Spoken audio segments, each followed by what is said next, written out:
नमस्कार, मैं हूं सुधीर चौधरी और ब्लैक एंड व्हाइट के इस वीकेंड एडिशन में आपका बहुत बहुत स्वागत है। आज हम आपको छठे चरण के मतदान का एक एग्जिट विश्लेषण दिखाएंगे। आज लोकसभा की 58 सीटों पर वोटिंग हुई है, जहां अभी तक 60% मतदान हुआ है। आज सबसे दिलचस्प बात यह रही कि दिल्ली में सोनिया गांधी के परिवार ने आम आदमी पार्टी के लिए वोट डाला और अरविंद केजरीवाल के परिवार ने कांग्रेस को वोट दिया। एक और दिलचस्प आंकड़ा आपके लिए आज ये है कि जो भी पार्टी दिल्ली में जीतती है वही केंद्र में सरकार भी बनाती है, और अगर दिल्ली में मिले जुले नतीजे होते हैं तो केंद्र में भी फिर खिचड़ी सरकार ही बनती है। पिछले चुनाव में छठे चरण तक बीजेपी 278 सीटें जीत चुकी थी। क्या इस बार भी बीजेपी इस छठे चरण तक बहुमत के आंकड़े को पार कर चुकी है? सब लोग ये जानना चाहते हैं और आज हम इसका भी आपके लिए एक विश्लेषण करेंगे। साथ ही आपको प्रधानमंत्री मोदी और राहुल गांधी की प्रचार की शैली में एक बहुत बड़े अंतर के बारे में बताएंगे।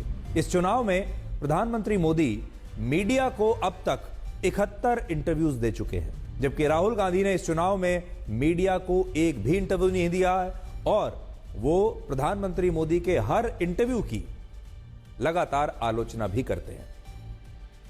लेकिन इस वक्त की सबसे बड़ी खबर आ रही है राजकोट से, जहां एक गेम जोन में आग लगने से 24 लोगों की मौत हो चुकी है और मरने वाले 24 लोगों में 9 बच्चे हैं, क्योंकि ये गेमिंग जोन में हुआ है ये हादसा और माना जा रहा है कि मौत का आंकड़ा और भी ज्यादा बढ़ सकता है।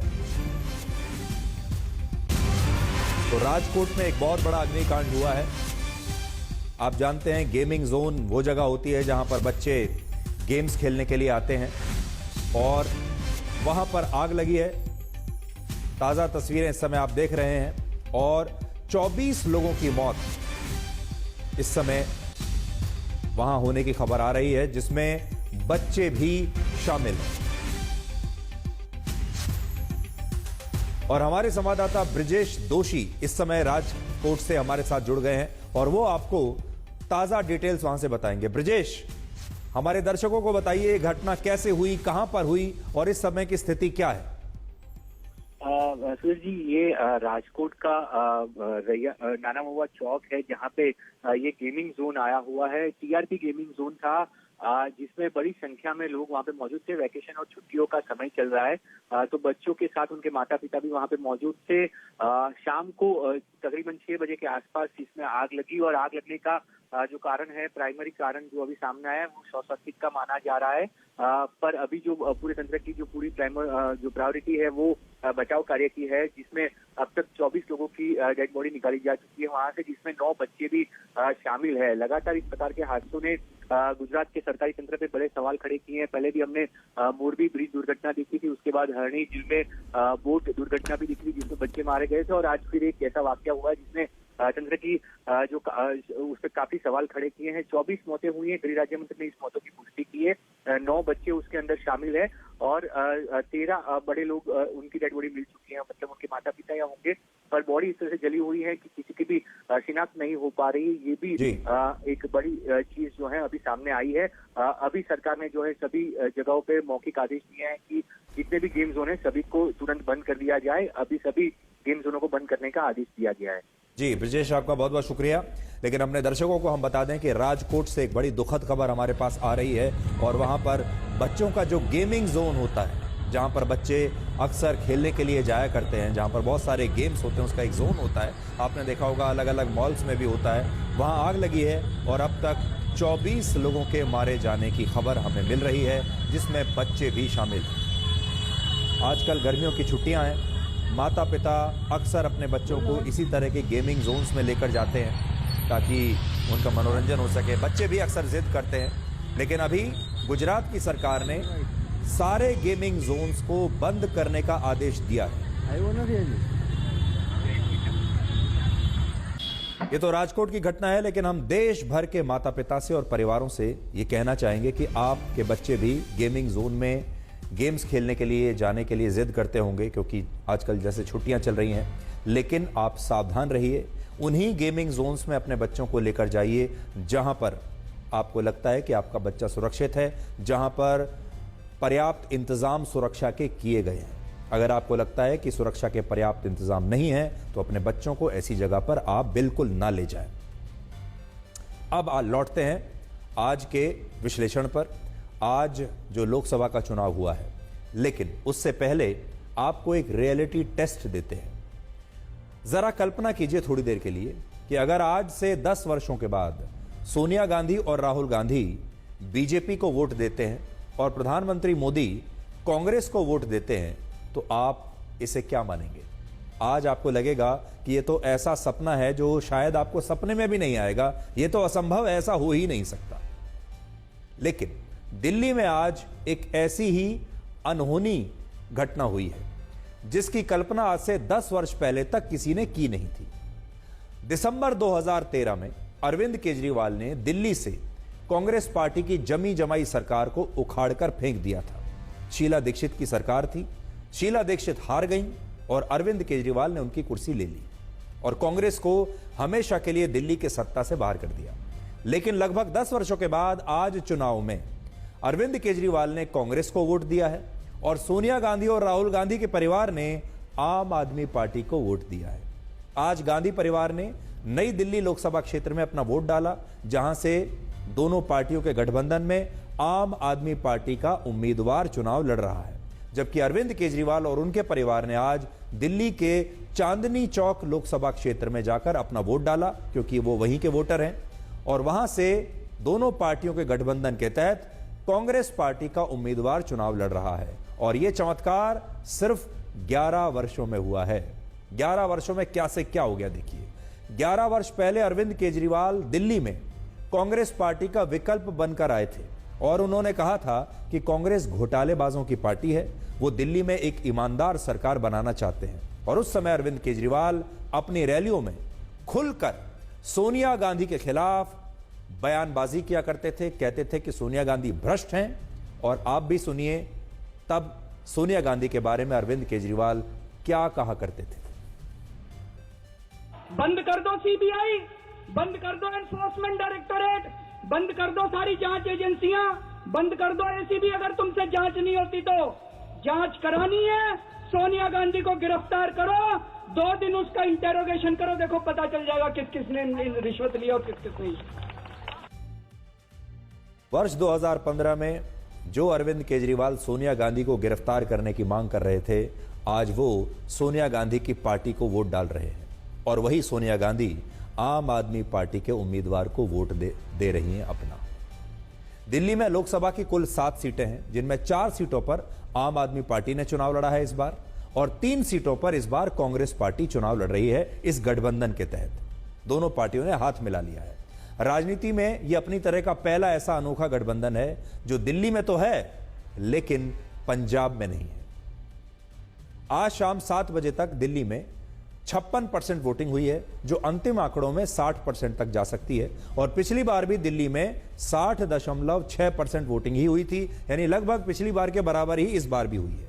दिल्ली में सबसे ज्यादा 60% मतदान नॉर्थ ईस्ट दिल्ली सीट पर हुआ है, जहां पूरी दिल्ली में सबसे ज्यादा 21% मुस्लिम वोटर हैं और 74% हिंदू वोटर हैं, जबकि सबसे कम मतदान 52% नई दिल्ली सीट पर हुआ है, जहां सिर्फ 6% मुस्लिम वोटर हैं और 88% हिंदू वोटर हैं। और नई दिल्ली जो सीट है ये पढ़े लिखे लोगों की सीट मानी जाती है, सबसे ज्यादा पढ़े लिखे लोग यहीं पर हैं।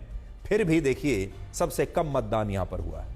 इसलिए कई बार हम कहते हैं कि जितने ये पढ़े लिखे लोग हैं, ओपिनियन मेकर्स हैं, ये आलोचना करने के लिए तो सबसे आगे रहते हैं, बड़ी बड़ी बातें करने के लिए, मांग करने के लिए सबसे आगे रहते हैं। लेकिन जब बारी आती है लोकतंत्र में अपनी हिस्सेदारी की, वोट डालने की, तब ये लॉन्ग वीकेंड पर चले जाते हैं। और इनमें से भी बहुत सारे लोग आज ऐसे होंगे जो पहाड़ी इलाकों में या कहीं दूसरी जगह लॉन्ग वीकेंड पर वेकेशन के लिए चले गए होंगे। अब वापस आएंगे और वापस आकर बड़ी बड़ी बातें करेंगे, बयानबाजियां करेंगे, पार्टियों को नसीहतें देंगे। वर्ष 2019 में बीजेपी को दिल्ली में 56.9% वोट मिले थे, लगभग 57%, जबकि आम आदमी पार्टी और कांग्रेस को मिला दें तो इन्हें दोनों को मिलाकर 40.8% वोट मिले थे, जो बीजेपी से 16.1% वोट कम है। मैं आपको देखिए बार पर दिखा रहा हूं, बीजेपी को पिछली बार 57% के लगभग और आम आदमी पार्टी और कांग्रेस को मिलकर 40%, 41% वोट मिला था। वर्ष 2014 में भी बीजेपी ने दिल्ली की सभी 7 सीटों पर चुनाव लड़ा था, लेकिन तब बीजेपी को आम आदमी पार्टी और कांग्रेस से 1.7% वोट कम मिला था। तो देखिए, 2014 में बीजेपी को 46.6% वोट मिला था, जबकि आम आदमी पार्टी और कांग्रेस को मिलाकर 48.3% वोट मिला था, जिसमें 31.1% वोट आम आदमी पार्टी के थे और सिर्फ 15.2% वोट कांग्रेस पार्टी के थे। लेकिन बड़ी बात यहां पर देखिए यह है कि 2014 में इन दोनों पार्टियों की वोट मिला दें तो वो बीजेपी से ज्यादा थी। आंकड़े कहते हैं कि जो पार्टी दिल्ली में चुनाव जीतती है, केंद्र में भी उसी पार्टी की सरकार बनती है। और बहुत सारे लोगों को इस बात को जानने की बड़ी उत्सुकता होगी कि इस बार जब ये दोनों पार्टियां मिलकर साथ लड़ रही हैं, आम आदमी पार्टी और कांग्रेस, तो क्या इनका वोट शेयर बीजेपी के बराबर होगा, बीजेपी से ज्यादा होगा या बीजेपी से कम रह जाएगा? क्या ये दोनों पार्टियां मिलकर बीजेपी को हरा सकती हैं या नहीं, और कितनी कड़ी टक्कर दे सकती हैं, ये लोग जानना चाहेंगे। 2014 के हिसाब से इनका वोट शेयर ज्यादा था, लेकिन 2019 में बहुत कम था। 2014 और 2019 में जब बीजेपी ने दिल्ली की सभी 7 सीटों पर चुनाव जीता, तब केंद्र में बीजेपी ने पूर्ण बहुमत की सरकार बनाई थी। इससे पहले वर्ष 2009 में जब कांग्रेस ने दिल्ली की सभी 7 सीटें जीती, तब केंद्र में कांग्रेस के नेतृत्व वाली यूपीए की सरकार बनी थी। उससे पहले जाएं तो वर्ष 2004 में भी यूपीए की जब पहली सरकार बनी, तब दिल्ली की 7 में से 6 सीटें कांग्रेस ने जीती थी और 1 सीट बीजेपी ने जीती थी। उससे पहले जाएं तो 1999 में जब केंद्र में अटल बिहारी वाजपेयी की सरकार बनी, तब भी दिल्ली की सभी 7 सीटों पर बीजेपी जीती थी। और उससे और पहले 1984 के चुनाव में जब केंद्र में कांग्रेस की सरकार बनी, तब भी दिल्ली की 7 सीटें कांग्रेस ने जीती थी, जिससे यह पता चलता है कि दिल्ली में जो पार्टी चुनाव जीतती है, केंद्र में उस पार्टी की या फिर उस पार्टी के गठबंधन की सरकार बनती है। और जब दिल्ली में एक तरफा चुनाव नहीं होता, यानी एक तरफा नतीजे नहीं आते और मिले जुले नतीजे आते हैं, तब केंद्र में भी खिचड़ी सरकार ही आती है, जैसा 1989 में हुआ। वर्ष 1989 में दिल्ली में बीजेपी ने 4 और कांग्रेस ने 2 और जनता दल ने 1 सीट जीती थी, यानी मिले जुले नतीजे थे। और इन नतीजों के बाद केंद्र में नेशनल फ्रंट की सरकार बनी थी, जिसमें प्रधानमंत्री वीपी सिंह थे, और इस सरकार को बीजेपी ने अपना समर्थन दिया था। और दिल्ली में सबसे ज्यादा 4 सीटें तब भी बीजेपी को ही मिली थी। पिछले 40 वर्षों में सिर्फ एक बार ऐसा हुआ है जब 1991 में बीजेपी ने दिल्ली की 5 सीटें जीती, लेकिन तब भी केंद्र में कांग्रेस ने अपनी सरकार बना ली। दिल्ली के अलावा आज हरियाणा की 10, उत्तर प्रदेश की 14, पश्चिम बंगाल और बिहार की 8, झारखंड की 4, उड़ीसा की 6 और जम्मू कश्मीर की 1 सीट को मिलाकर कुल 58 सीटों पर शाम 7 बजे तक 60% वोटिंग हुई है, जो पिछली बार से लगभग 4% कम है। पिछली बार इन्हीं 58 सीटों पर 64.2% वोटिंग हुई थी। हालांकि ये आंकड़े शाम 7 बजे के हैं और अंतिम आंकड़ों में ये वोटिंग परसेंटेज 4% तक बढ़ सकता है और ये 64% के आसपास पहुंचेगा, जो पिछली बार के बराबर ही है। सबसे ज्यादा आज 79%, 79% वोटिंग पश्चिम बंगाल में हुई, 63% झारखंड में, 60% उड़ीसा में, 59% वोटिंग हरियाणा में हुई, जबकि सबसे कम 52.5% वोटिंग जम्मू कश्मीर के अनंतनाग में, 54% बिहार में, 55% उत्तर प्रदेश में और 56% दिल्ली में हुई। हरियाणा में लोकसभा की 10 सीटें हैं, जिनमें सबसे कम 53.5% मतदान गुड़गांव सीट पर हुआ, जबकि इस सीट पर सबसे ज्यादा 28.6% मुस्लिम वोटर हैं, 70% हिंदू वोटर हैं। बहुत सारे लोगों का मानना था कि इस सीट पर हरियाणा में सबसे ज्यादा मुसलमान हैं, इसलिए वोटिंग भी ज्यादा होगी, लेकिन ऐसा नहीं हुआ और पूरे हरियाणा में सबसे कम वोटिंग गुड़गांव में हुई, जहां पर बड़ी बड़ी मल्टीनेशनल कंपनियों के दफ्तर हैं, जहां पर बड़ी बड़ी कंपनियों के सीईओज रहते हैं। लेकिन क्या आपको पता है, इस कम मतदान का कारण यह है कि गुड़गांव में हिंदू बाहुल इलाकों में तो कम वोटिंग हुई, लेकिन मुस्लिम बाहुल इलाकों में सबसे ज्यादा वोटिंग हुई। गुरुग्राम में सबसे ज्यादा 63% वोटिंग फिरोजपुर झिरका में हुई, जहां 85% मुसलमान हैं और सिर्फ 14.5% हिंदू हैं। इसके बाद मेवात में भी इतनी ही वोटिंग हुई, वहां भी 77% मुस्लिम वोटर हैं और सिर्फ 23% हिंदू वोटर हैं, जबकि गुरुग्राम क्षेत्र में सबसे कम 46% वोटिंग हुई, जहां सिर्फ 5% मुस्लिम वोटर्स हैं और 92% हिंदू वोटर्स हैं, वहां सबसे कम वोटिंग हुई है। श्रीनगर और बारामूला के बाद आज जम्मू कश्मीर की अनंतनाग सीट पर हुए मतदान में भी कई रिकॉर्ड टूट गए हैं। आज अनंतनाग सीट पर 52.5% वोटिंग हुई, जो पिछले 40 वर्षों में सबसे ज्यादा है। 1984 के चुनाव में अनंतनाग में 70% वोटिंग हुई थी और उसके बाद अब पहली बार अनंतनाग में 50% से ज्यादा मतदान हुआ है, तो यह भी एक नया रिकॉर्ड है। पिछली बार बीजेपी ने छठे चरण की 58 में से 40 सीटें जीती थी। तो सोचिए, पिछली बार 58 में से 40 सीटें बीजेपी ने जीती थी। कांग्रेस को इस चरण में एक भी सीट नहीं मिली थी और बीजेपी ने जो 40 सीटें जीती उनमें दिल्ली की सभी 7, हरियाणा की सभी 10, एनडीए के साथ बिहार की सभी 8 और उत्तर प्रदेश की 14 में से 9 सीटें शामिल थी। और अगर इस बार भी बीजेपी को अपना पुराना प्रदर्शन दोहराना है, यानी 303 सीटें अगर जीतनी है, तो उसे ये 40 सीटें इस बार भी फिर से जीतनी पड़ेंगी। यानी 100% सीट दिल्ली में जीतनी पड़ेंगी, 100% सीट हरियाणा में जीतनी पड़ेगी। और अगर उसे 370 सीटों का आंकड़ा छूना है तो इस चरण में वो उड़ीसा की 3, पश्चिम बंगाल की 4 और उत्तर प्रदेश की उन 5 सीटों को भी जीत सकती है जिन पर पिछली बार वो मुकाबले में होते हुए भी हार गई थी। तब जाकर उनका आंकड़ा और ऊपर जाएगा। आज लोकसभा के 7 में से 6 चरणों का चुनाव अब पूरा हो चुका है और देश की 543 में से 486 यानी लगभग 90% सीटों पर चुनाव समाप्त हो चुके हैं। पिछली बार बीजेपी ने 6 चरणों में ही बहुमत का आंकड़ा पार कर लिया था और उसने 6 चरणों की 486 में से 278 सीटें जीत ली थी, तो 6 चरणों में ही सरकार बन गई थी। इस बार भी बीजेपी का दावा है कि वो इन 6 चरणों के मतदान में बहुमत के लिए 272 सीटों का आंकड़ा पार कर चुकी है। हालांकि विपक्ष के इंडिया गठबंधन का कहना है कि छठे चरण में विपक्ष ने छक्का मारकर बीजेपी को काफी पीछे धकेल दिया है और बीजेपी को इस बार 200 सीटों पर भी जीत नहीं मिलेगी। अब सवाल फिर से वही है कि विपक्ष बीजेपी की सीटें तो बता रहा है कि कितनी आएंगी, लेकिन इंडिया गठबंधन वाले अपनी सीटों को लेकर कोई नंबर नहीं बता रहे। कांग्रेस ये नहीं बता रही कि वो कितनी सीटों पर जीत रही है। अब आपको अब तक के चुनावों का एग्जिट विश्लेषण बताते हैं। पहला, इस बार के चुनाव की शुरुआत बड़ी धीमी रही थी और सब लोग यही कह रहे थे कि लग ही नहीं रहा कि चुनाव शुरू हुए। आपको याद कीजिए, जब पहला चरण शुरू हुआ था, शुरुआत के 3 चरणों में पिछली बार से कम मतदान हुआ था, लेकिन इस फिल्म के सेकेंड हाफ के चौथे और 5वें चरण में पहले से ज्यादा वोटिंग हुई और अब छठे चरण में भी पिछली बार जितना ही मतदान हो सकता है। यानी अब तक के 6 चरणों में कम और ज्यादा वोटिंग के बीच ये मैच टाई रहा है और ऐसा लगता है कि जो चुनाव शुरुआत में बड़े साइलेंट थे, अब उन चुनावों में लोगों को मजा आने लगा है। इन चुनावों में एक नई इन्होंने गति पकड़ ली है और मौसम के चुनाव में भी काफी गर्मी इस समय आ गई है। तो अब आपको जरूर ऐसा महसूस होता होगा कि अब चुनाव बड़ा दिलचस्प हो गया है। दूसरा, जिस तरह वर्ष 2019 का लोकसभा चुनाव व्हाट्सएप का चुनाव था, ठीक उसी तरह इस बार का चुनाव यूट्यूब का चुनाव बन गया है और इन चुनावों की पूरी लड़ाई यूट्यूब पर लड़ी गई है। आपने देखा होगा यूट्यूबर्स, उनका कितना जमकर इस्तेमाल हुआ है इस बार। तो यूट्यूब इस बार जो है, ये भारत का इतना बड़ा चुनाव, दुनिया का इतना बड़ा चुनाव जो है, उसमें ये यूट्यूब पर लड़ा जा रहा है।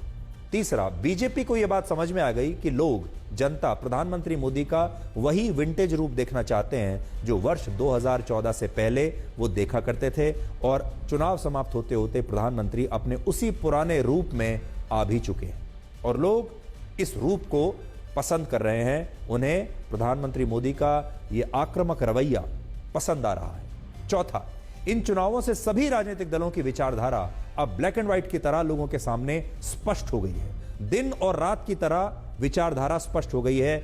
ये चुनाव इसलिए भी हमेशा के लिए याद रखे जाएंगे और इन विचारधाराओं में एक है अड़िग विचारधारा और दूसरी है फ्लोटिंग विचारधारा। आज मैं आपके सामने एक नया कॉन्सेप्ट रख रहा हूं और वो ये है कि एक तो होती है विचारधारा जो अड़िग होती है, जो अपनी जगह से हिलती नहीं। एक होती है फ्लोटिंग विचारधारा जो हर चुनाव में बदलती रहती है। बीजेपी और कम्युनिस्ट पार्टी की विचारधारा अड़िग विचारधारा मानी जाती है और दोनों पार्टियां अपनी विचारधारा को लेकर बिल्कुल स्पष्ट हैं और वो इस पर समझौता नहीं करते। लेकिन कांग्रेस और दूसरे विपक्षी दलों की विचारधारा अब फ्लोटिंग विचारधारा बन गई है, जिसमें कांग्रेस अल्पसंख्यकों को फर्स्ट सिटीजन मानती है और कांग्रेस का जो सबका साथ सबका विकास अगर हम माने तो उसमें सबका साथ में सब बराबर नहीं है, जबकि बीजेपी के सबका साथ में सब बराबर है। तो बहुत बड़ा अंतर अब यह समझ में आ रहा है कि बीजेपी ये कह रही है कि अगर हम सबका साथ सबका विकास की बात करते हैं तो उसमें सब बराबर होंगे, चाहे वो किसी भी धर्म के लोग हों। लेकिन कांग्रेस ये कहती है कि हमारा सबका साथ में जो माइनॉरिटीज हैं, अल्पसंख्यक जो हैं, वो फर्स्ट सिटीजन बनेंगे, बाकी के सेकंड रेटेड सिटीजन बनेंगे। तो विचारधारा को अगर आप देखें तो अब देश के लोगों के सामने यह विचारधारा बिल्कुल स्पष्ट हो गई है। इस बार बीजेपी ने अपनी विचारधारा को स्पष्ट किया है पहले से ज्यादा, और कांग्रेस और उसके साथियों ने भी अपनी विचारधारा को बार बार डाइल्यूट किया है और अब यह विचारधारा एक फ्लोटिंग विचारधारा बन गई है। यह पानी की तरह है, यह कहीं भी बह सकती है, कोई भी नया रूप ले सकती है। पांचवी बात, इस बार की चुनावी परीक्षा का क्वेश्चन पेपर प्रधानमंत्री मोदी ने सेट किया था और यह बात लोगों को बहुत देर में समझ आई और वो हर चरण के सिलेबस में नए नए मुद्दे जोड़ते चले गए और विपक्ष इन मुद्दों पर बंद कर रह गया। तो एक बड़ी बात जो अब 6 चरणों के बाद समझ में आ रही है वो ये है कि ये क्वेश्चन पेपर असल में प्रधानमंत्री मोदी ने सेट किया था, उन्हें पूरा रोड मैप पता था। छठा, इन चुनावों में प्रधानमंत्री मोदी ने विपक्ष को 400 पार के नारे में उलझाकर रख दिया और विपक्ष अपनी खुद की रणनीति बना ही नहीं पाया। सातवां, इन चुनावों में देश के लोगों ने प्रधानमंत्री मोदी और राहुल गांधी की प्रचार की शैली में एक बहुत बड़ा अंतर देखा। इस चुनाव में प्रधानमंत्री मोदी मीडिया को अब तक 71 इंटरव्यूज दे चुके हैं, जबकि राहुल गांधी ने अब तक मीडिया को एक भी इंटरव्यू नहीं दिया है। प्रधानमंत्री मोदी ने न्यूज वीक जैसे अंतर्राष्ट्रीय मीडिया संस्थानों से लेकर राष्ट्रीय news channels, regional news channels, local news channel, hyper local news channel, अखबार, राष्ट्रीय अखबार, क्षेत्रीय अखबार, यहां तक कि यूट्यूबर्स को भी इंटरव्यू दिया है। और सबसे बड़ी बात यह है कि प्रधानमंत्री मोदी ने बड़े बड़े संपादकों से लेकर जो बीट रिपोर्टर्स हैं, यानी वो रिपोर्टर्स जो बीजेपी की बीट को कवर करते हैं, जो प्रधानमंत्री कार्यालय को कवर करते हैं, प्रधानमंत्री मोदी ने उन बीट रिपोर्टर्स को भी इस बार बुलाकर इंटरव्यू दिया है। यानी बड़े बड़े संपादकों से लेकर और बीट रिपोर्टर्स तक, बड़े बड़े अंतर्राष्ट्रीय संस्थानों से लेकर हाइपर लोकल संस्थानों तक, यूट्यूबर्स तक, सबको उन्होंने इंटरव्यू दिया है। जबकि राहुल गांधी ने इस बार एक भी इंटरव्यू नहीं दिया और वो अपना वीडियो बनाकर बस सोशल मीडिया पर डाल देते हैं, अपलोड कर देते हैं और वहीं से अपनी बात कह देते हैं। सबसे बड़ी बात यह है कि राहुल गांधी ने खुद एक भी इंटरव्यू नहीं दिया, लेकिन प्रधानमंत्री मोदी ने अभी तक जितने इंटरव्यू दिए हैं देश के बड़े बड़े पत्रकारों को, बड़े बड़े न्यूज चैनल्स और अखबारों को, उन सब का मजाक राहुल गांधी ने उड़ाया है। और राहुल गांधी ने हर बार उन इंटरव्यूज को छोटा करने की कोशिश की है, पत्रकारों का मजाक उड़ाया है और कहा है कि ये सारे इंटरव्यूज फिक्स्ड हैं। अब आप सोचिए, उत्तर से लेकर दक्षिण तक, पूर्व से लेकर पश्चिम तक, हर प्रकार की विचारधारा के अखबार, न्यूज चैनल्स, यूट्यूबर्स, पत्रकार, संपादक, क्या सभी फिक्स हो सकते हैं? क्या आपको ऐसा लगता है? लेकिन राहुल गांधी लगातार यही आरोप लगा रहे हैं और खुद उन्होंने अभी तक एक भी इंटरव्यू नहीं दिया है। सबसे बड़ी बात यह है कि प्रधानमंत्री मोदी एक रैली में पार्टी से जुड़े कम से कम 200 लोगों से अलग से मिलते हैं। अगर मैं आपको बताऊं कि उनका निजी तौर पर जो आउटरीच है वो कैसा है, देखिए, जब वो किसी रैली के लिए निकलते हैं दिल्ली से, सबसे पहले एयरपोर्ट पर बीजेपी के लगभग 40 से 50 नेता उनका स्वागत करते हैं। उन सब से प्रधानमंत्री मोदी एक एक करके मिलते हैं, हाथ मिलाते हैं, फोटो खिंचवाते हैं। इसके बाद एयरपोर्ट से वो हेलीकॉप्टर में बैठकर जिस दूसरे रैली स्थल पर जाते हैं, वहां भी हेलीपैड पर 30 से 40 बीजेपी के नेता और कार्यकर्ता उनका स्वागत करते हैं। वहां भी वो सबके साथ हाथ मिलाते हैं, फोटो खिंचवाते हैं, बात करते हैं। हेलीपैड के बाद जहां रैली होती है, वहां स्टेज के पीछे वहां फिर 40-50 कार्यकर्ता उनसे मुलाकात करते हैं, वो उनके साथ बात करते हैं और कुल मिलाकर उनसे मिलते हैं, फोटो खिंचवाते हैं, हालचाल पूछते हैं। ये स्टेज के पीछे की मैं बात कर रहा हूं। फिर स्टेज पर भी वो पार्टी के कार्यकर्ताओं से मिलते हैं और इस तरह एक रैली में प्रधानमंत्री मोदी कम से कम 200 से ज्यादा लोगों से मिलते हैं, निजी तौर पर हाथ मिलाते हैं। और अगर एक दिन में उन्होंने 4 रैलियां की हैं तो समझ लीजिए कि लगभग 800 लोगों से निजी तौर पर हर दिन वो मिल रहे हैं। और इस दौरान वो कभी कभी पार्टी ऑफिस में भी चले जाते हैं, जो क्षेत्रीय पार्टी ऑफिस हैं, वहां पर भी अगर आप लोगों को मिला लें तो वो हर रोज 1000 लोगों से मिल रहे हैं। तो ये राहुल गांधी और प्रधानमंत्री मोदी की शैली का एक अंतर मैंने आपको बताया, और जो उनकी जो पर्सनल आउटरीच है उसका उन्हें फायदा मिल रहा है। इस समय एक्सेस माई इंडिया के मैनेजिंग डायरेक्टर प्रदीप गुप्ता, दिल्ली से मौसमी सिंह और ऐश्वर्या पालीवाल, हरियाणा के सिरसा से पीयूष मिश्रा, गुड़गांव से संजय शर्मा और करनाल से कमलजीत संधू, उत्तर प्रदेश के सुल्तानपुर से समर श्रीवास्तव और जौनपुर से कुमार अभिषेक, बिहार के पश्चिम चंपारण से शशि भूषण और झारखंड के रांची से सत्यजीत कुमार, पश्चिम बंगाल के मिदनापुर से इंद्रजीत कुंडू, ये सब मेरे साथ इस समय जुड़ गए हैं। और सबसे पहले हम मौसमी सिंह के पास चलते हैं। मौसमी हमें बताएंगी उत्तर प्रदेश में आज छठा जो चरण रहा, माफ कीजिएगा, दिल्ली में, मौसमी दिल्ली में है। मौसमी, जब भी मैं आपसे मिलता हूं मुझे लगता है आप उत्तर प्रदेश में ही होंगी, या तो आप अमेठी में होंगी और या आप रायबरेली में होंगी। आज फॉर अ चेंज आप दिल्ली में हैं, तो आपसे हम ये जानना चाहेंगे कि दिल्ली में आज का मतदान कैसा रहा, मूड क्या दिखा जनता का? सुधीर, बतौर रिपोर्टर हम पर आपकी नजरें इनायत कम होती हैं। वैसे तो हम लखनऊ के रहने वाले हैं, तो हम उत्तर प्रदेश के अलग अलग कोने में जरूर जाते हैं, क्योंकि रिपोर्टर को ग्राउंड की पकड़ होनी चाहिए और कोशिश यही रहती है। और अभी तो हम देश की राजधानी दिल्ली के सुबह 6 बजे से लेके अभी तक चप्पे चप्पे पर लगातार ग्राउंड रिपोर्ट लेने की कोशिश कर रहे थे, और आपके सारे आंकलन को मैंने सुना। और अगर अब मैं ये कहूँ कि मैंने तमाम वोटर्स से भी बात की, और जिस तरह से पहली बारी मुझे ये महसूस हुआ आम आदमी पार्टी और कांग्रेस जो है वो एक साथ आई है, लेकिन मुझे वो जमीन पर एकजुटता कार्यकर्ताओं में नजर नहीं आई, और शायद उसका असर कहीं ना कहीं वोटरों में भी नजर आया।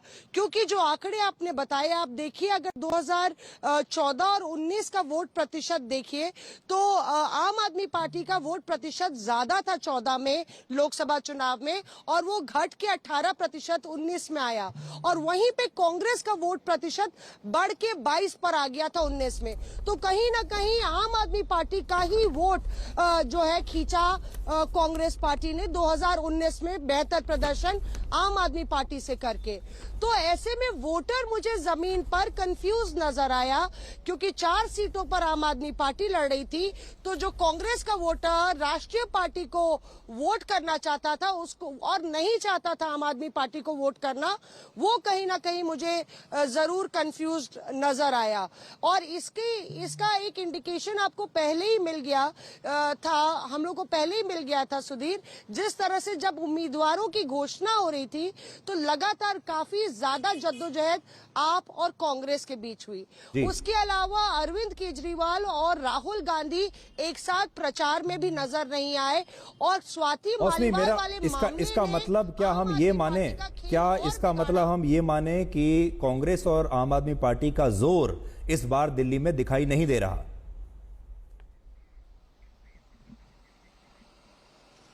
एकदम मुझे कहीं ना कहीं लग रहा है कि कुछ एक स्ट्रैटेजी में फेलियर मुझे नजर आता है, क्योंकि विचारों का मेल नहीं है। जो जेनेसिस है आम आदमी पार्टी का वो कांग्रेस के विरोध से हुआ, और अभी जिस तरह से आपने भी बताया कि 10-11 साल कोई लंबा वक्त नहीं होता, जो जनता के दिमाग में अभी भी वही चीज है, और उससे ज्यादा कांग्रेस कार्यकर्ताओं में है कि इन्होंने हमारी पूरी सेंधमारी हमारे वोट बैंक में की। अब झाड़ू कैसे झाड़ू को पकड़े, ना हाथ झाड़ू को पकड़ने को तैयार है और ना झाड़ू हाथ का साथ लेने को तैयार। बिल्कुल, जैसे दूध और दही का मिलन नहीं हो सकता, ऐसे ही ये चीज ग्राउंड पर आज हमें दिखाई दे रही है। हम ऐश्वर्या के पास चलते हैं। ऐश्वर्या भी हमारे साथ दिल्ली में है। ऐश्वर्या, आपका क्या आकलन है?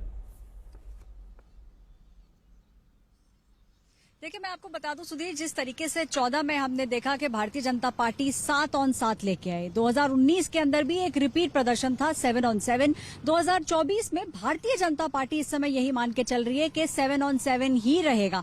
सिवाय मनोज तिवारी के बाकी जो 6 सिटिंग सांसद थे उनकी टिकट काट दी गई थी, उनकी जगह नए लोगों को बैठाया गया है। जो सर्वे है भारतीय जनता पार्टी का वो यही बता रहा है कि प्रधानमंत्री नरेंद्र मोदी, भारतीय जनता पार्टी, दिल्ली की जनता इनसे बिल्कुल नाराज नहीं है। कहीं ना कहीं सर्वे कांग्रेस जो है, जो उनके सिटिंग एमपीज थे, थोड़ा सा उनके खिलाफ जरूर आए थे। यही कारण है कि हमने देखा कि कितनी तेजी से उस पर काम किया गया और नए लोगों को बैठाया गया।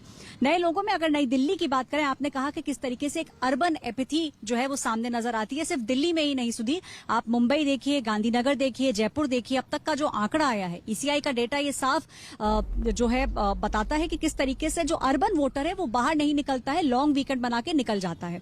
कहीं ना कहीं वोटिंग परसेंटेज में भी ये देखने को मिला कि बहुत ज्यादा नई दिल्ली में लोग बाहर नहीं आए थे। लेकिन जो एक चीज समझ में आई वो ये है कि भारतीय जनता पार्टी के लिए ये बहुत अहम सीट है और बहुत मजबूत सीट है। बांसुरी स्वराज को ये लगता है कि इस बार वो आराम से इस सीट को निकाल लेंगी। उनके सामने है आम आदमी पार्टी से सोमनाथ जी। अब एक बार हम जरा प्रदीप गुप्ता जी के पास चलते हैं, क्योंकि दर्शक प्रदीप जी को सुनना चाहते हैं। प्रदीप जी, पिछली बार आज का जो ये फेज था, छठा फेज, ये बीजेपी के लिए बड़ा शानदार रहा था। बीजेपी ने 40 सीटें जीती थी और बीजेपी 272 के आंकड़े को पहले पार कर चुकी थी। हम तो आपसे ये जानना चाहते हैं कि क्या इस बार भी बीजेपी 272 के आंकड़े को पार कर चुकी है, और अगर उसे करना भी है तो देखिए दिल्ली और हरियाणा में उसे 100 में से 100 नंबर लेने पड़ेंगे। ये सब होते दिखता है आपको? Sudhir ji, thank you for calling me here. तो अभी मैं आपको वापस आपके दर्शकों को बताऊंगा कि अब जो है केवल 7 दिन यानी अगले शनिवार तक का समय बाकी है। Food is half cooked. मैं चाहता नहीं कि पकवान को जो है आधा पका परोसा जाए तो आपको और आपके दर्शकों को किसी को भी मजा नहीं आएगा। तो मैं वापस निवेदन करूंगा आपसे और आपके दर्शकों से कि सिर्फ 7 दिन का इंतजार करें और फिर आप पाएंगे कि एक्सेस माई इंडिया का ये नहीं कि कौन कहाँ जीत रहा और किस राज्य में जीत रहा, क्यों जीत रहा, किस जाति, वर्ग, समुदाय, उम्र और महिला पुरुषों ने कैसा कहाँ वोट किया, एक एक सीट का आकलन। अच्छा, एक बात आप हमें बताइए, क्या आपको लगता है कि अरविंद केजरीवाल और राहुल गांधी का ये जो मिलन हुआ है दिल्ली में, ये दिल्ली में चलेगा? ये तो आप बता सकते हैं आज का मूड देखकर। आज का मूड देखकर अभी कह पाना मुश्किल है, क्योंकि क्षेत्रवार तरीके से इसके अलग अलग मायने होते हैं। और मैं वापस एक और चीज बता दूं कि इलेक्शन कमीशन की तरफ से एग्जिट पोल करना, यानी आज जब लोग मतदाता निकल रहे हैं, वो बैन है। तो हमारा जो भी आकलन है पोस्ट पोल सर्वे, यानी कल से ही हम कुछ कर सकते हैं लोगों के घरों में जाके, आज हम कुछ नहीं कर सकते हैं। इसलिए भी आज मैं सुधीर जी बड़ा क्षमा प्रार्थी हूँ कि ये सब चीजें बताने में असमर्थ हूं, क्योंकि मुझे भी नहीं पता। एक सवाल मैं आपसे और पूछता हूं। देखिए, जब चुनाव शुरू हुआ था तो बड़ा साइलेंट सा चुनाव लग रहा था, बड़ा बोरिंग सा चुनाव था। ऐसा लग रहा था देश में चुनाव हो रहा है, पता ही नहीं लग रहा था।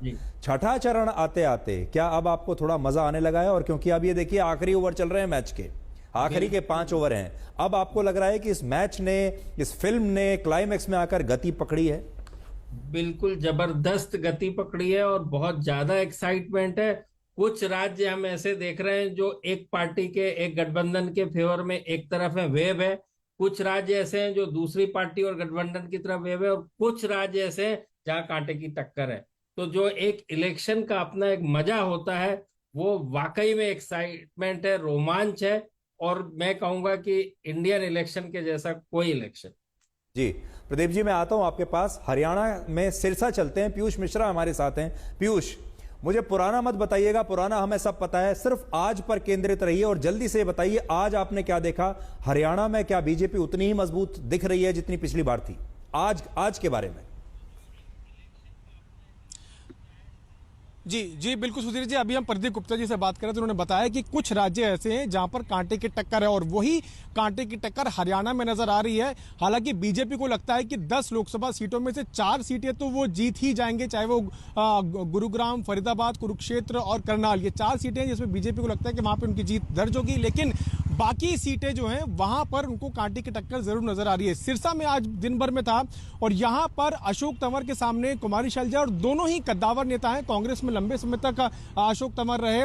अशोक तंवर को जो एक प्रॉब्लम फेस करनी पड़ी वो ग्रामीण क्षेत्रों में, जिस तरह से किसान आंदोलन हुआ और उसका जो असर हरियाणा में भी देखा गया, उसका असर उनको ग्रामीण इलाकों में फेस करनी पड़ी। लेकिन शहरी इलाकों में लोगों ने विकास के नाम पर, महिला सुरक्षा के नाम पर काफी बढ़ चढ़कर वोट किया।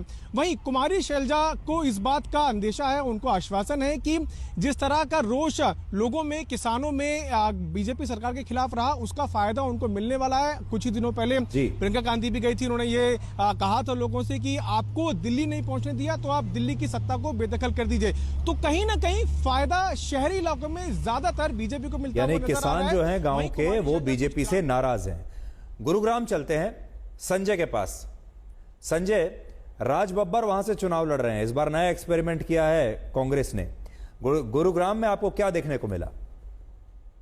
गुरुग्राम में ऐसा देखने को मिला कि शायद राज बब्बर को चुनाव प्रचार करने का, लोगों से घुलने मिलने का पूरा अवसर नहीं मिल पाया, पूरा मौका नहीं मिल पाया, क्योंकि वो एंड टाइम पर उनकी एंट्री होती है, वो भी पैराशूट एंट्री होती है। तो ऐसे में उनके लिए थोड़ी मुश्किलें जरूर हैं। और वैसे भी राव इंद्रजीत सिंह का इलाका है और कैप्टन अजय यादव का टिकट काटकर उन्होंने एंड टाइम पर राज बब्बर को नीचे उतारा है। लेकिन राज बब्बर पूरी तरह से लोगों से घुल मिल भी नहीं पाए, तब तक चुनाव का टाइम आ गया। तो ऐसे में बहुत मुश्किलें ऐसी ही लग रही हैं। तो और अगर देखा जाए तो दोनों कांग्रेस और आम आदमी पार्टी का जो मिलन है वो भी ऐसा ही है जैसे दो सीधी खड़ी मीनारों को जो स्ट्रेट पैरेलल जा रही हैं, उनको ऊपर से मिला दिया जाए तो बिहार में कहते हैं कि ऊपर से पिट फाट, नीचे से मुकामा घाट। तो वैसी स्थिति है इस गठबंधन। लेकिन गुरुग्राम में जो है वोटिंग भी बहुत कम रही, इसका कारण क्या है? ये वो कम वोटिंग किसके खिलाफ जाएगी? वोटिंग कम, जिसका हमने देखा है कि ऐसा भी नहीं कह सकते कि जो पॉश इलाके हैं उसमें पोलिंग नहीं हुई हो। कई पॉश इलाकों में हम गए, सुबह से लेकर दोपहर तक वहां पर लगभग 40% से ज्यादा पोलिंग हो चुकी थी।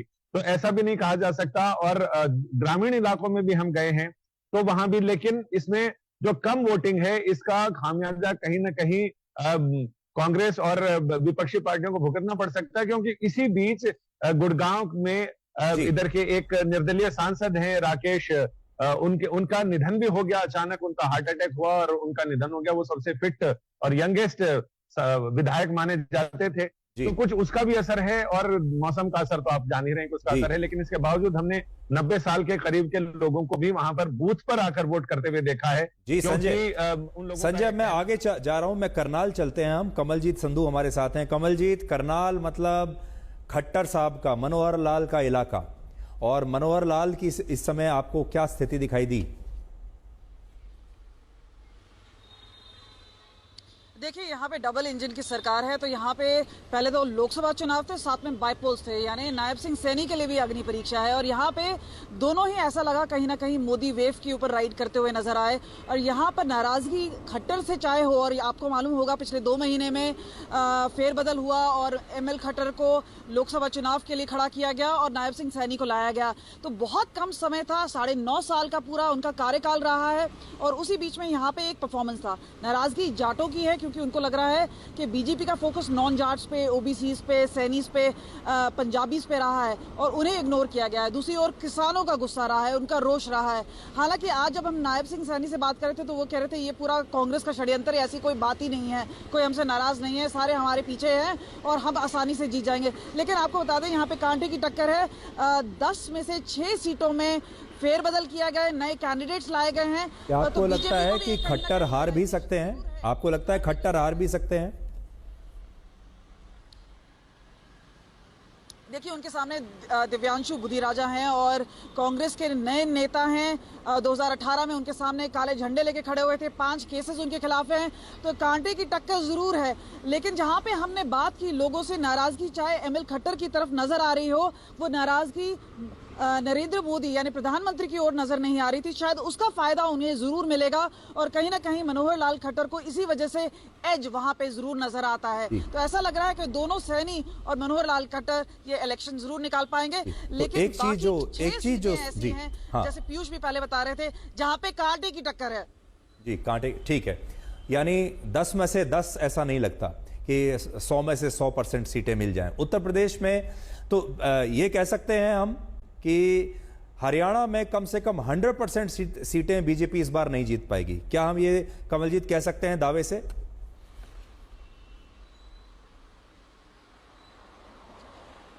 देखिए, हम आपको बता सकते हैं यहाँ पर, क्योंकि हरियाणा में जिस तरह से इन्फ्लुएंस रहा है, चाहे किसानों का, चाहे हम बात कर रहे हैं ये जहाँ पे जाट्स की बात आती है, आपको पता होगा शंभू बॉर्डर पे भी किस तरह का एक्शन हुआ। तो काफी सारी चीजें हैं और खासतौर पे जो मनोहर लाल खट्टर का कहते हैं रूखा सा बर्ताव रहा है वहां पर, तो ये जो एरिया है वो उत्तर प्रदेश के जो लगता है, साथ में हम पंजाब की बात करते हैं तो दोनों जगह पे कहीं ना कहीं जो नाराजगी है वो कहीं ना कहीं आगे सामने जरूर आई है, चलकर हो सकता है। जी, मैं आपकी बात समझ गया कमलजीत।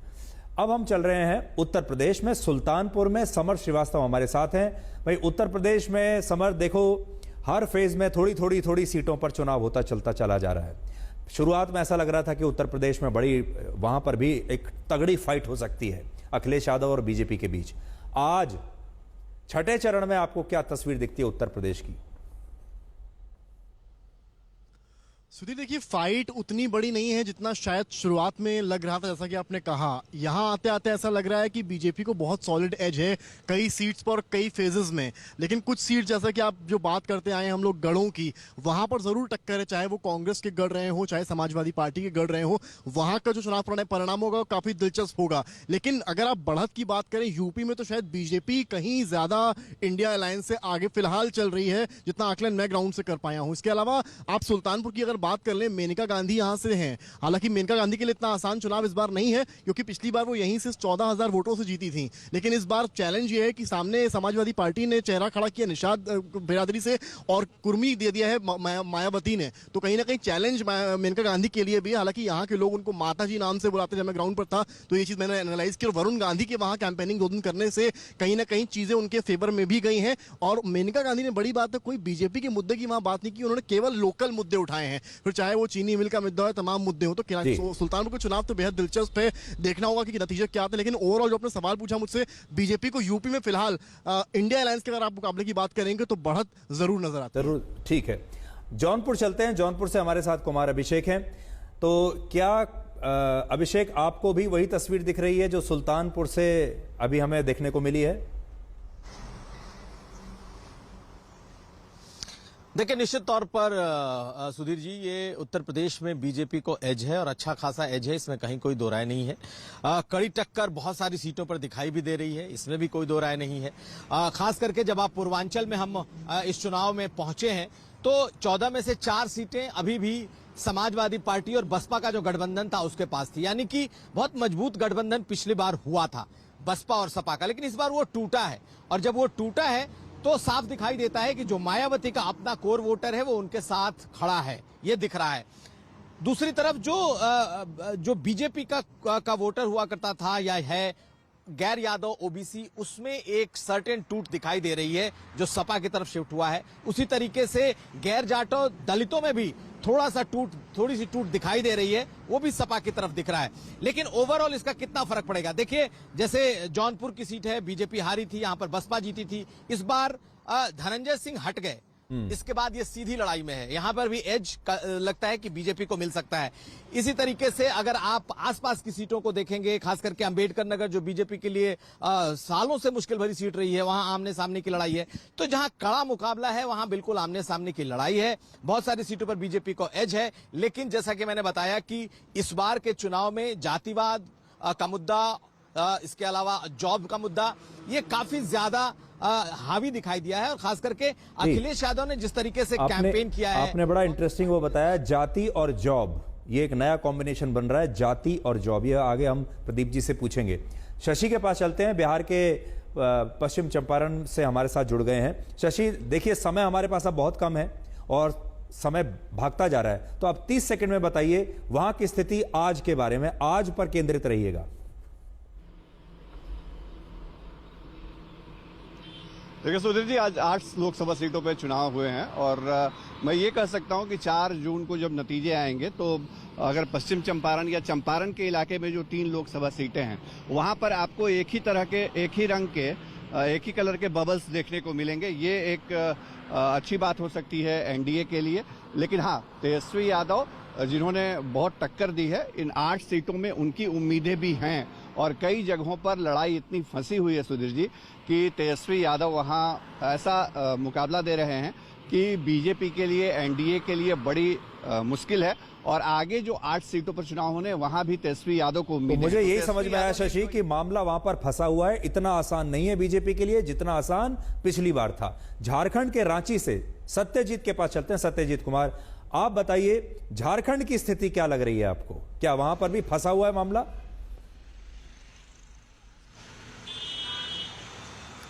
देखिए सुधीर, जिन 4 सीटों पे यहाँ चुनाव हुआ है उन चारों सीटों पे पिछले बार बीजेपी ने धमाकेदार जीत दर्ज की थी और डिफरेंस जो था वो बड़ा था, मार्जिन बड़ा था। 50% से ज्यादा वोट जो है बीजेपी प्रत्याशी लेकर आए थे। और इस बार भी ये समझ में आता है कि जो सिलेक्शन ऑफ कैंडिडेट हुआ इंडिया की तरफ से और उसके अनाउंसमेंट में जो विलंब हुआ, तो तैयारी ही इंडिया ने देरी से शुरू की। ऐसे सूरत में एक आध सीट पे कांटे की टक्कर बेशक है 4 सीटों में, लेकिन बाकी सीटों पे जो फीडबैक आ रहा है वहां ड्राइवर सीट पे दिखती है बीजेपी। ये बताया जा रहा है, जो ग्राउंड रिपोर्ट है उसके मुताबिक ये समझ में आ रहा है कि फिर से पिलियन सीट जो है इंडियन के पास है और ड्राइवर सीट जो है वो बीजेपी के पास है जी। और अब आखिर में हम चल रहे हैं पश्चिम बंगाल के मेदिनीपुर में, जहां इंद्रजीत कुंडू हैं। आप हमें बताइए आज की बिग पिक्चर, आज पर केंद्रित करके आपको क्या दिखाई दे रही है? बीजेपी को बड़ी उम्मीदें हैं कि इस बार पश्चिम बंगाल में उन्हें पहले से ज्यादा सीटें मिलेंगी।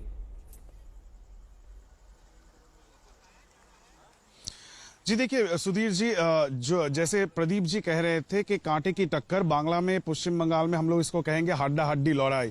काफी दिलचस्प ये लड़ाई है। 8 सीटों में से 5 सीट बीजेपी को खाते में गया था 2019 में और 3 तृणमूल कांग्रेस को मिला था। लेकिन तब शुभेंदु अधिकारी तृणमूल कांग्रेस में होते थे और उनका जो गढ़ माना जाता है पूर्वी मिदनापुर, वहां का 2 सीट तृणमूल के पास हुआ करता था। इस बार वो बीजेपी में है और उम्मीदें ये लगाई जा रही है कि बीजेपी उन दोनों सीटों को इस बार जीतने में कामयाब होगी। हालांकि ये पूरा जो दक्षिण बंगाल का इलाका है ये तृणमूल का भी गढ़ माना जाता है।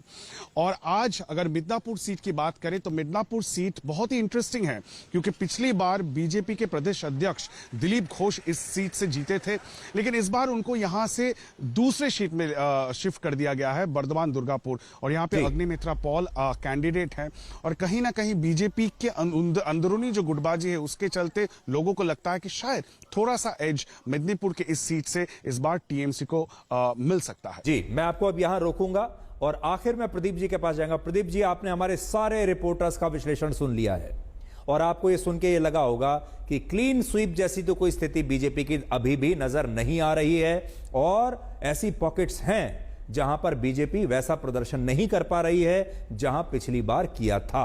ये तो आप मानेंगे? ये मैं बिल्कुल मानूंगा, लेकिन मैंने जैसे बताया कि कहीं पर एक तरफ वेव, कहीं पर एक तरफ वेव और कुछ जगहों पर कांटे की टक्कर।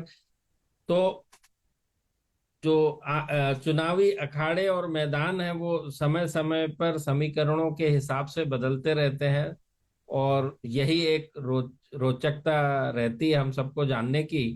तो आप ये पाएंगे कि दोनों तरफ से इंडिया मुझे देखिए, मुझे ऐसा लग रहा है प्रदीप जी कि कुछ ऐसी बात है जो आपको पता है और हमें नहीं पता है और इसीलिए आप इतने शांत और इतना मुस्कुरा रहे हैं और बड़े रहस्यमय तरीके से आप बात कर रहे हैं। कुछ ऐसा है जो आप जानते हैं और हम नहीं जानते हैं, तो थोड़ा सा हिंट तो दीजिए। नहीं, मैंने जैसे बताया कि चुनाव आयोग के द्वारा पाबंदी है और मेरा ऐसा मानना है, हमारा एक्सिस माइंड इंडिया में मैं हमेशा जब कोई भी नंबर बोलना चाहते हैं हम या नंबरों के इर्द गिर्द बात करना चाहते हैं तो पक्की करना चाहते हैं। कल के दिन आप ये ना कहना पाए। कोई बड़ा बदलाव आप देखते हैं, छोटा बदलाव देखते हैं, मामूली बदलाव देखते हैं? मैं अभी कुछ भी नहीं देखता, बस मैं ये देखता हूँ कि 1 जून और उसकी तैयारी।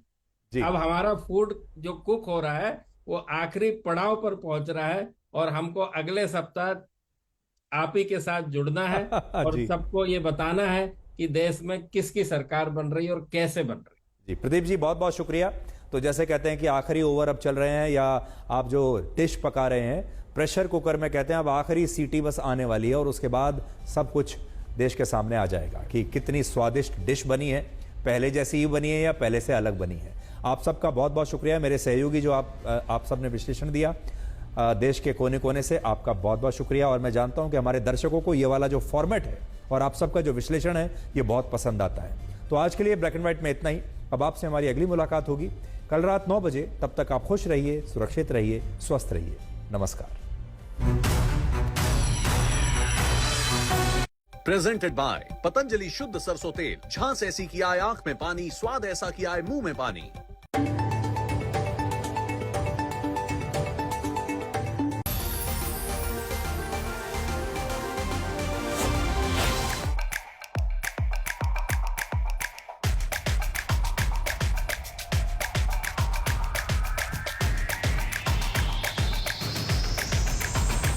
Higher, more creation, more possibilities. Dulux Weather Shield Power Flex. इसका हर रंग लड़े धूप, धूल और बारिश से। It's colorful. It's powerful. 5 साल से आपकी छवि पर एक स्टिकर चिपकाने की कोशिश की जा रही है और वो स्टिकर है कि अडानी अंबानी के साथ दोस्ती। नेहरू जी को गालियां पड़ती थी, बिरला टाटा की सरकार, बिरला टाटा की सरकार। पार्लियामेंट में देख लेंगे तो टाटा बिरला सरकार, टाटा बिरला सरकार, ये नेहरू जी लगातार सुनते आए थे। अब इस परिवार के प्रॉब्लम ये है कि जो गाली मेरे नाना को पड़ी वो मोदी को पढ़नी चाहिए।